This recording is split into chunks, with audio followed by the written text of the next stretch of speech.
মৌ এসে বললো একটা বই কিনতে যাবে। আমার কেমন জানি মনে হলো ও বই কেনার নাম করে ও সিরাজ কাকের বাড়িতে যাবে।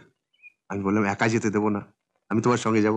যাক, এতদিনে মাথায় বুদ্ধি গজিয়েছে। আমার বাবা যদি জানতে পারেন যে তুমি মুসলমানের রান্নাঘরে গিয়ে ঢুকেছো, তাহলে কিন্তু। থামলে কেন, বলো কি হবে? বাবা হয়ে নিজের মেয়েকে একটা মুসলমানের ঘরে ঢুকিয়ে দিয়ে এসে বলছো হয়েছে কি? এ কথা বলতে লজ্জা করছে না তোমার? আর লজ্জা করছে, লজ্জা করছে তোমার ভাষা শুনে। কি হারুন কাকা, আজ এত চুপচাপ? জিজ্ঞাসা করলে না তো তোমার দেওয়া লাউ শাকটা কেমন খেলাম? কারিজি গামু ওই গরুটারে। কোন গরু? কাল দুধ দিয়া বাসায় ফেরানোর সময় দেখলাম তোমাকে খিড়কির সামনে খাড়াইয়া একটা গরু আমার দেওয়া লাউ শাকগুলা চিবাইতেছে। এইটা দেখে প্রথমে খুব দুঃখ পাইছিলাম, পরে ভাইবা দেখলাম ভালোই হয়েছে। আমার দেওয়া লাউ শাক গরুটা যেমন তৃপ্তি করে খাইছে, তোমরা তো তেমন খাইতা না। বুঝলাম আমনি আমি একটা আস্তা গরু। এত বয়স হইল এখনো ঠিক বুঝা উঠতে পারলাম না কেডা আমারে ভালোবাসে আর কেডা ঘেন্না করে।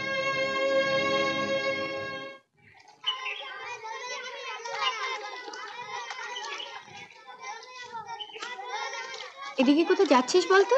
আয় না।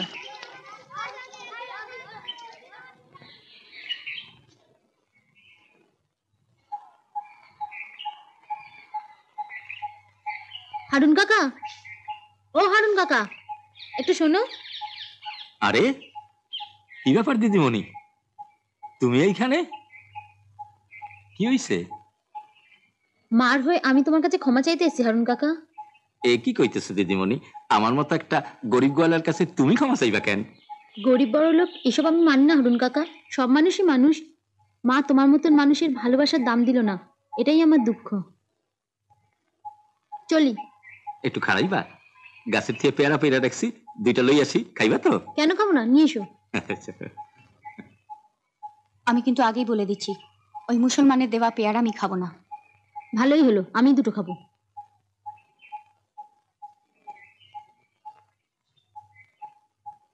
এই যে লাও, তুমি এইটা খাও আর তুমি এইটা। না না না, ও পেয়ারা খায় না, পেয়ারা খেলে ওর পেট কামড়ায়, আমিই খাবো। দারুন। চলি, হ্যাঁ চ।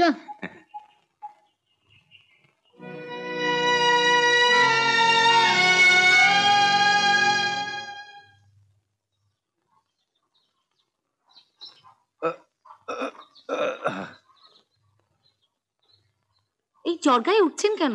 শুয়ে থাকুন। রাজুর স্কুল যাওয়ানোর সময় হইয়া গেছে, ওই জানলার সামনে খাড়াই ওরে একটু দেখো। আজ তো রবিবার, স্কুল বন্ধ। ও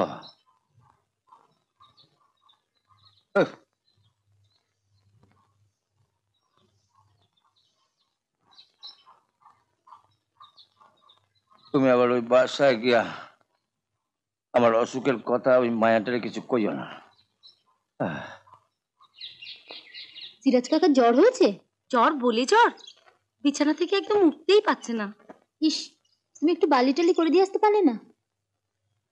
আমার হাতে এত সময় কোথায় বলো?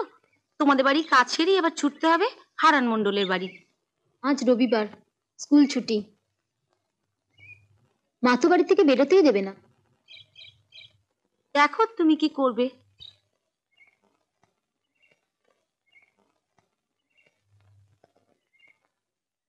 আজ বোধহয় তোমার সিরাজ কাকার খাওয়া দাওয়া হবে না।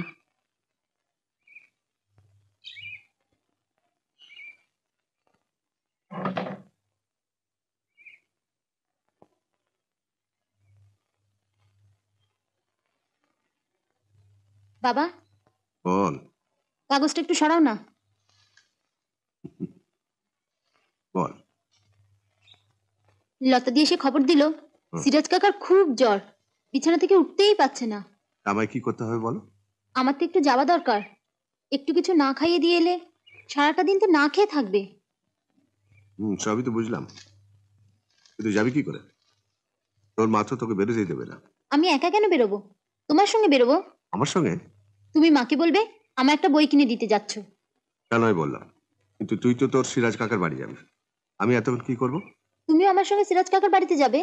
না না, আব্বা জান আর তার মেয়ের মধ্যে কথা হবে, আমি এর মধ্যে থাকতে চাই না। তাহলে সিরাজ কাকার বাড়ির উল্টো দিকে যে চায়ের দোকানটা আছে, তুমি ওখানে বসে চা খাবে। ঠিক আছে। তুমি চট করে ধুতি পাঞ্জাবিটা পরে নাও, আমি শাড়িটা পাল্টেই আসছি। আচ্ছা।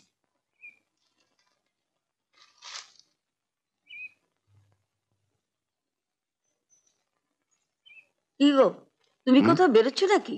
হ্যাঁ, এই দেখিস কি হলো? মহেশ বলল একটা বই কিনতে যাবে। আমার কেমন জানি মনে হলো ও বই কেনার নাম করে ও সিরাজ কাকের বাড়িতে যাবে। আমি বললাম একা যেতে দেবো না, আমি তোমার সঙ্গে যাব। যাক, এতদিনে মাথায় বুদ্ধি গজিয়েছে। বুদ্ধি আমার ছিলই, কাজে লাগাতাম। আজ দরকার মনে হয়েছে, একটু কাজে লাগালাম। মেয়ে বড় হয়েছে এটা ভেবে মাঝে মধ্যে বুদ্ধিটা কাজে লাগে। উফ, কি যে করিস। কি গো বাবা, এখনো তৈরি হয়নি? কেমন জব্দ? এবার থেকে যেখানেই যাবি বাবাও সঙ্গে যাবে। হ্যাঁ,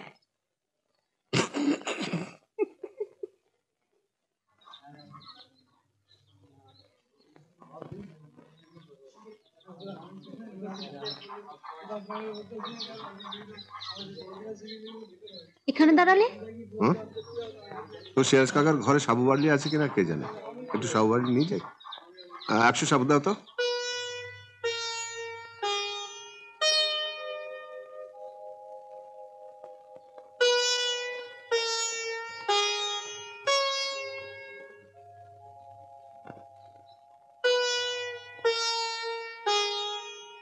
কে?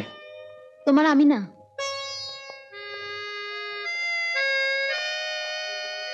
বিশ্বাস করো, আমার মন কইতেছিল তুমি ঠিক আইবা। তোমার শরীর খারাপ শুনে আমি আসবো না? আজ তো রবিবার, বাড়ি থেকে বাইরে কেন? বাবাকে বললাম, বাবা দিয়ে গেল। তোমার বাবা কই?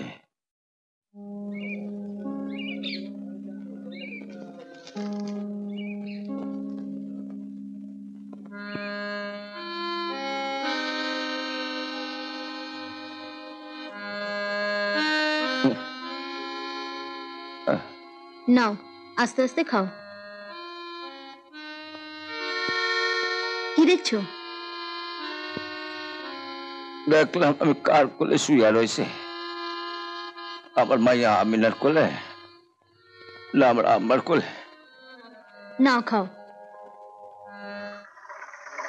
রমার মুখে শুনলাম তুমি নাকি তোমার সিরাজ কাকার বাড়িতে গিয়ে তাকে দুধ বার্লি খাইয়ে এসছো। এভাবে বলছো কেন? আমি না গেলে বেচারাকে সারাটা দিন উপোস করে থাকতে হতো। মৌ, আমি তোমাকে আগেও বলেছি, এখন আবার বলছি, আমার বাবা যদি জানতে পারেন যে তুমি মুসলমানের রান্নাঘরে গিয়ে ঢুকেছো, তাহলে কিন্তু। থামলে কেন? বলো, কি হবে? কি আবার হবে? বাবা এই বিয়েতে রাজি হবেন না। তুমি তোমার বাবাকে বলতে যেও না। আমি ওর মা হয়ে তোমায় কথা দিচ্ছি, ও আর সিরাজ কাকার বাড়িতে কোনোদিন যাবে না। তুমি কথা দিলে কি হবে মা? আমি সিরাজ কাকার বাড়িতে যাবই। শুনছিস ওর বাবা? আমি সিরাজ কাকার বাড়িতে যাই বলে ওর বাবা যদি বিয়েতে রাজি না হয়, হবে না বিয়ে। একটা মুসলমানের জন্য। মা, তোমার কাছে আমি হাত জোর করে বলছি, এভাবে মুসলমান মুসলমান বলো না। সিরাজ কাকা আমার কাছে আমার বাবার মতো। চুপ কর, বাবার মতো? তুমি নিশ্চিন্তে বাড়ি যাও বাবা, ওর বাবা অফিস থেকে ফিরে আসুক। ওনাকে বলেও কোনো লাভ নেই। গত রবিবার বই কেনার নাম করে উনি নিজে বাড়ি থেকে বেরিয়ে মৌকে সিরাজউদ্দিনের বাড়িতে পৌঁছে দিয়ে এসছেন। কি বলছো তুমি? যে সর্ষে দিয়ে আপনি ভূত তাড়াবেন ভাবছেন, সেই সর্ষের ভেতরেই ভূত রয়েছে। কিরে, ও যা বলছে সব সত্যি? তোর বাবাই তোকে ও বাড়িতে পৌঁছে দিয়েছিল? হ্যাঁ দিয়েছিলাম, তাতে হয়েছেটা কি? বাবা হয়ে নিজের মেয়েকে একটা মুসলমানের ঘরে ঢুকিয়ে দিয়ে এসে বলছো হয়েছে কি? এ কথা বলতে লজ্জা করছে না তোমার? হ্যাঁ লজ্জা করছে, লজ্জা করছে তোমার ভাষা শুনে। কি বললে? বললাম আমি যেমন মোয়ের বাবা, সিরাজউদ্দিন তেমনি মোয়ের আব্বাজান। মৌ যদি তার আব্বাজানের কাছে যেতে চায়, আমি তাকে নিচে নিয়ে যাব, একবার নয় বারবার। তার মানে এই সংসারে আমার কোনো দাম নেই? মানুষের প্রতি মানুষের ভালোবাসার দাম যে দিতে পারে না, তার আবার দাম কিসের? ঠিক আছে, আমি দাম দিচ্ছি। কোথায় যাচ্ছ? তোমার মেয়েকে তার আব্বাজানের কাছে নিয়ে যাচ্ছি।